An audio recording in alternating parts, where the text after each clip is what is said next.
OK, alors allons-y avec une autre politique et procédure sur la création de nouveaux documents. Mais en fait, avant de t'expliquer comment créer un nouveau document, je vais t'expliquer qu'est-ce qu'on retrouve dans les documents qui sont déjà créés. Et donc, ceux avec lesquels tu vas avoir à chercher aussi. Donc, avant d'en créer on veut s'assurer qu'il n'est pas déjà créé. Donc, principalement, le dossier que tu vas avoir, que tu as accès et que tu vas travailler le plus souvent, c'est celui qui s'appelle Finance Document. Et dans Finance Document, il y a des fichiers qu'on a séparés en termes de sujets, si tu veux, ou catégories. Alors, celui que tu vas utiliser le plus, c'est celui qui s'appelle Administration département. Et dans chacun des autres, tu vas voir, chacun des départements a son propre fichier. Donc, Denture, il a son propre fichier, Métal aussi, le Marketing a son propre fichier, Ortho, Porcelaine. Alors, donc, on va regarder tantôt les documents qui sont à l'intérieur. Donc, majoritairement, c'est celui de l'administration. À l'occasion, si on te demande de chercher quelque chose qui a rapport à un client, alors pourquoi qu'on l'a mis à l'extérieur? C'est parce que plusieurs personnes peuvent rechercher de l'information sur la liste de clients, par exemple, ou les numéros de téléphone des clients. Donc, le fichier client, c'est quelque chose que tu peux peut-être avoir besoin. Et l'autre fichier que tu vas peut-être avoir de besoin à l'occasion, c'est celui qui s'appelle prix. Okay? Donc, si on regarde, donc à l'intérieur, tu vas voir les prix. Donc, tu vas voir la liste de prix en anglais 2019, la liste de prix en français 2019. Celle de Moncton, tu as les prix au niveau des bars. Alors, donc, c'est celle, si on te demande d'envoyer quelque chose par rapport au prix, la liste de prix, tu vas le trouver dans celui-ci. Mais majoritairement, c'est au niveau de l'administration que tu vas trouver l'information. Au niveau des politiques et procédures, donc, tu les as déjà reçues, mais en fait, j'ai divisé les politiques et procédures de la même façon que j'ai divisé les vidéos, donc en niveaux. Alors, chacune des politiques écrites sont écrites et je les ai laissées en Word parce qu'on les change régulièrement. Alors, tu vas trouver dans chacun des niveaux les politiques comme telles. Donc, si tu retrouves, on clique sur la politique 1 et niveau 1 et 2.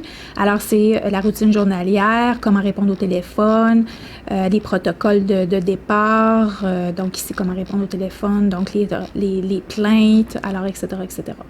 Donc, tu vas retrouver, c'est à n'importe quel moment, tu veux avoir de façon écrite, tu ne veux pas retourner aux vidéos, tu veux avoir de façon écrite quelles sont les politiques et procédures de chacune. Alors, ils sont par niveau et je vais te mettre en fait ici le document qui va être le document de ressources, si tu veux, de savoir c'est quoi qu'il y a dans le niveau 1, niveau 2, niveau 3, une table des matières, si tu veux.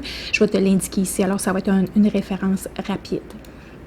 Donc, ça, c'est pour les politiques et procédures. Maintenant, quand on veut créer, à chaque fois qu'on veut créer un document, on veut créer un fichier. Pourquoi? Parce que sinon, on se retrouve avec des Word comme ça qui sont une liste là, bien longue quand tout le monde crée ça. Et ça fait très difficile à rechercher. Oui, je le sais qu'on peut rechercher ici, mais la problématique, c'est que les gens ne donne pas un titre qui est toujours, je dirais, logique pour tout le monde. OK? Alors, donc, c'est difficile à vraiment rechercher un document, ce qui fait que je me retrouve à faire du ménage comme ça régulièrement parce qu'il y a des fichiers qui sont créés en double. Et même, il y a des vieux fichiers qu'on a changé, mais au lieu de changer le vieux fichier comme tel, on a créé un nouveau. Ça fait que là, finalement, d'année en année, on se retrouve avec toutes sortes de fichiers. Alors, donc, principalement, comme tu peux voir, le nom des fichiers, c'est beaucoup plus facile de se repérer. Alors, si quelqu'un te demande,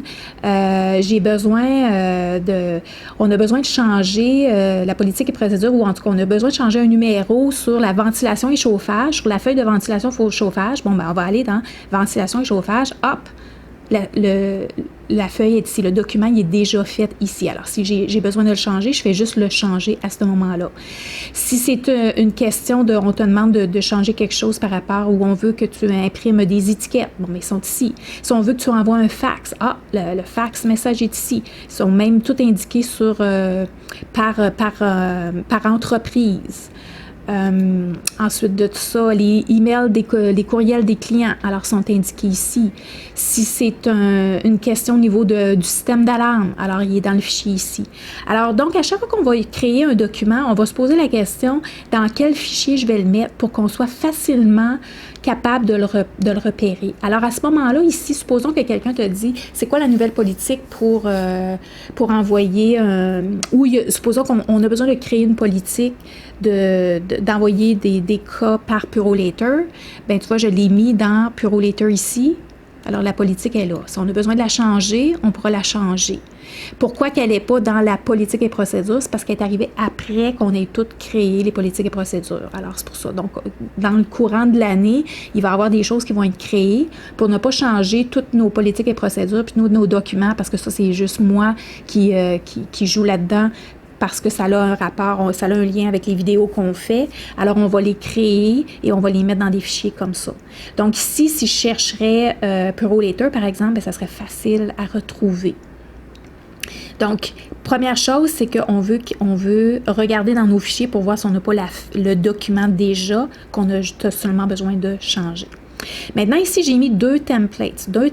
Un pour créer une lettre. Alors, supposons qu'il y a quelqu'un qui te demande d'écrire une lettre ou d'envoyer une lettre à un client. Donc, au lieu d'envoyer un courriel, on veut vraiment envoyer une lettre. Alors, tu vas cliquer sur le template ici. Et donc, tout simplement, ce que tu as besoin de changer, c'est la date à qui tu l'envoies. Donc, ici, c'est le destinataire. Tu vas changer l'objet, c'est-à-dire le résumé, le titre vraiment du sujet comme tel. Et puis, tu vas changer le paragraphe, tu vas mettre en bloc signature et tout le reste va rester pareil.